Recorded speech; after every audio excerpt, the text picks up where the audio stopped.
I don't know if you guys ever deal with this, but we set goals for ourselves as, as entrepreneurs, as investors, just as humans, and feeling like you're not progressing towards those goals is a real thing.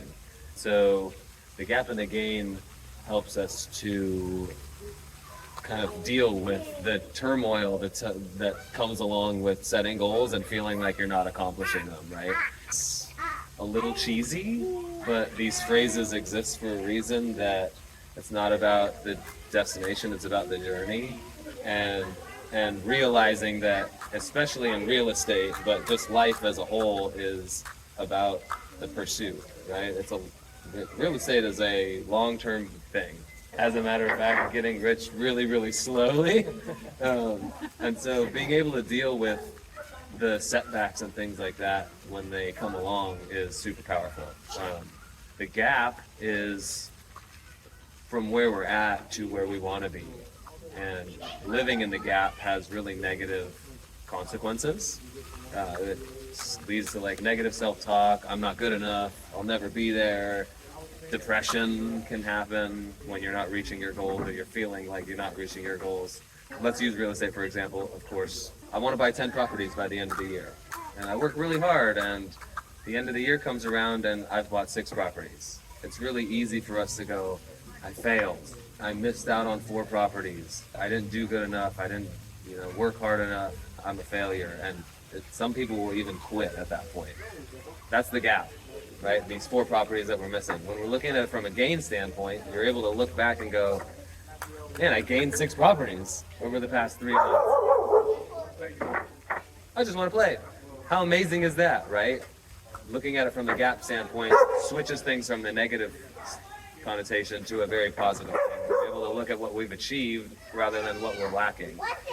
And, like I mentioned, we can use this concept for everything in life, not just real estate, right? We can use it for relationships. We can use it for a very common one is do I want to lose weight? Do I want to gain weight? So, a gnat just got me.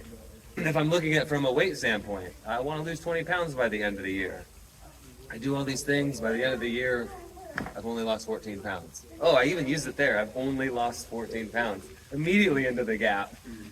We're able to switch that instead of saying, man, the six pounds that I'm lacking, the 14 pounds that I've lost.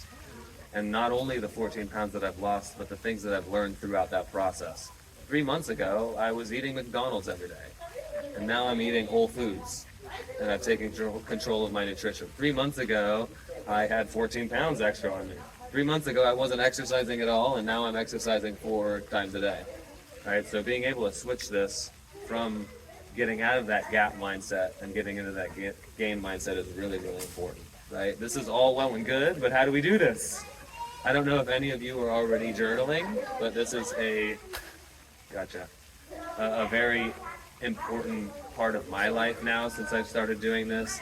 It's easy for us to forget the things that we've accomplished and the things that we've achieved, especially when a downturn happens, something kind of negative happens in our lives. So by journaling, by writing down our wins every single day, we're able to see the gains and the accomplishments we've created over time, right? So I think that it's a big positive that we can do. It doesn't have to be a fluffy pink journal with flowers on your pen where you're writing like, oh, the boy looked at me today and I melted, right? Jessica.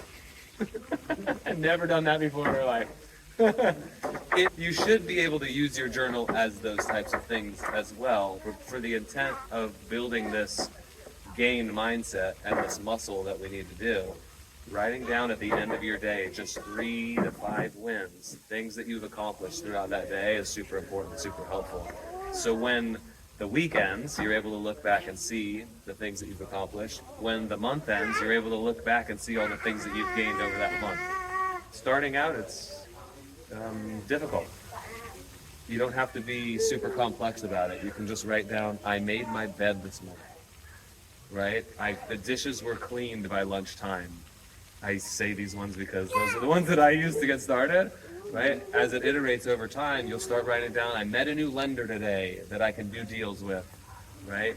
And when negative things happen, man, this deal fell out of escrow. I'm able to look back and go, okay, what are the things that I learned that I can iterate on and do better next time? What are the systems that I can put in place that I'm able to do better next time with? And the puppy got out. Yeah. I want to leave you guys with that, just keeping in mind that this is a process. This is a long, journey that we're doing. And so by writing these things down, we're able to look back on the accomplishments that we've made over time. So do you have any questions or comments, anything that you want to add to that?